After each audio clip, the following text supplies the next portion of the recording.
Good morning, everyone. Welcome again to MJS Coaching Football. I'm Coach Mark Sullivan. You can reach me at coachmjsullivan@gmail.com. I've been doing this now for 38 years, either as a defensive coordinator, offensive coordinator, special teams coordinator, or head coach at the college and high school level. Today, this lecture is going to be about our box defenders, meaning the defensive line, outside linebackers, and inside linebackers only. Okay? And so first off, we just want to start with what we call our self-adjusting defense, our simplicity and our alignment rules for all defenders, but today, again, the focus being the box personnel. So as you look at it, our box personnel are lettered R, E, N, S, D, M, and B. Okay? The R is the rover.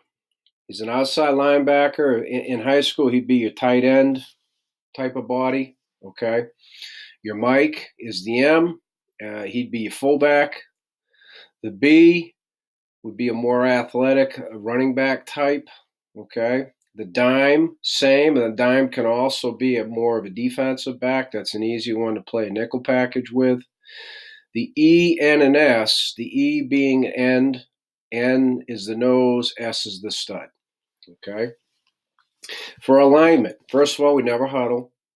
These defenders, what we just say, scrum right in front of the football, looking at the sideline, getting the personnel, if we're using our signboards, and then ultimately looking at me, and when I clap, they turn and look at the offense.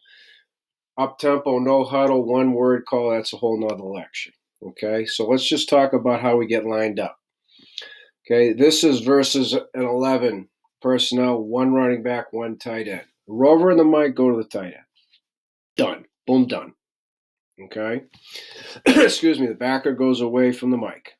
That's pretty easy. Okay? Once the Mike and the backer align, they're set. They don't move. So if the tight end trades, they don't trade.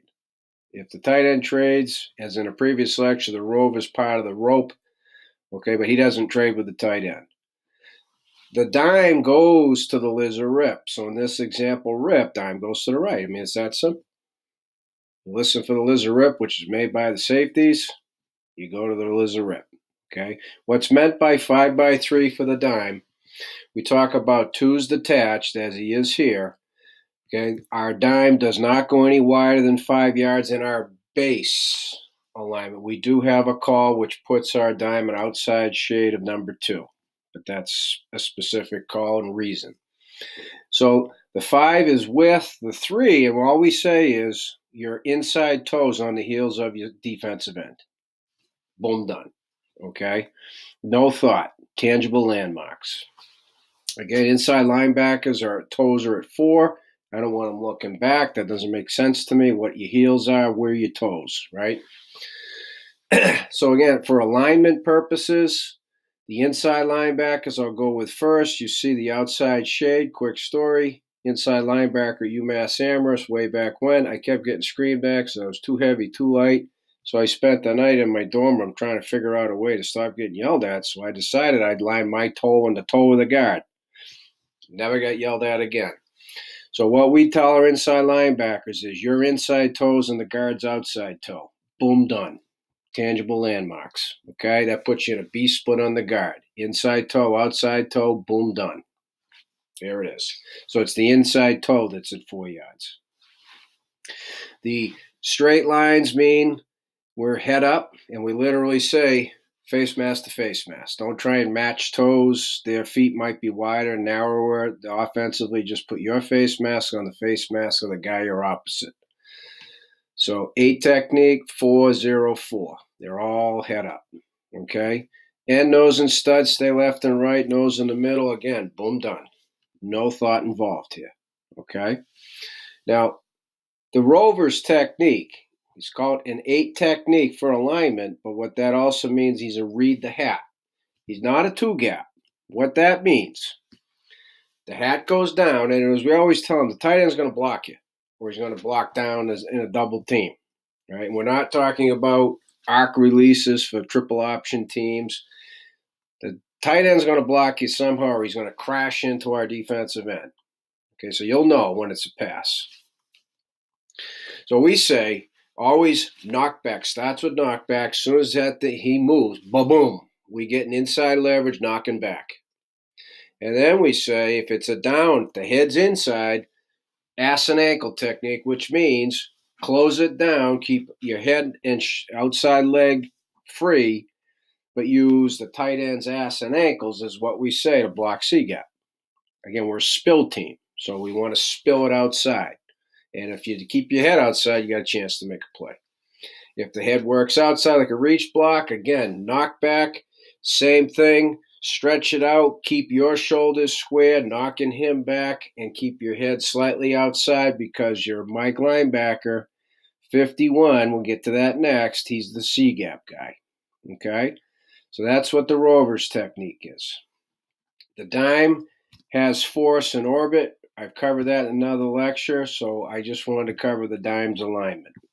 Next, I'm going to go to the inside backers, which are mirrored. What's meant by 51? The first digit is their play side gap. So 5 is the C gap. 1 is their backside gap, which is either A gap. Okay, so both are mirrored. Alrighty. Now, when they are backside, we want the nose. This is a one gap defense. The nose to try and stay backside A. And we're not slanting or blitzing here, just playing football. If he stays in the backside A, then if the Mike's the backside linebacker, he gets opposite A. If he's aggressive and he's in frontside A, then the Mike stays in backside A. We say you make him right. The Mike has time to react to the nose, not the other way around. Third level can react to second. Second can react to first. First can't react to anything because they're the ones who are immediately in action. Okay? So that is the gap responsibilities for our inside linebackers. The defensive ends have the B gap. And so they put their inside hand down, so the end's right hand is always down. The stud's left hand is always down. Their pressure key is the tackle. Their visual key is the guard. Okay? On the snap, they shoot hands on the tackle, and they take just a little jab step, lateral jab step with their inside foot, with the inside eye on the guard. Guards to them, they're penetrating B gap. It destroys the inside zone scheme. The guard is away from him in any way, shape, or form, including a down block. They're bending off the butt of the guard. Hard. They are benders, closing. Okay, and that takes care of trap schemes because offense thinks they're going to trap your defensive end. Okay, so defensive ends are B gap. And they're helped by their little read step. They play an even stance. This is all part of another lecture, which allows them to do this. Their toes are even, okay? The nose, whichever hand they're comfortable putting down, they put down, toes even, okay? And again, everybody's playing one gap, all right? So again, if you have any questions whatsoever, please feel free to reach out to me at coachmjsullivan@gmail.com, and I'll get back to you as fast as possible. Thank you, and have a terrific day.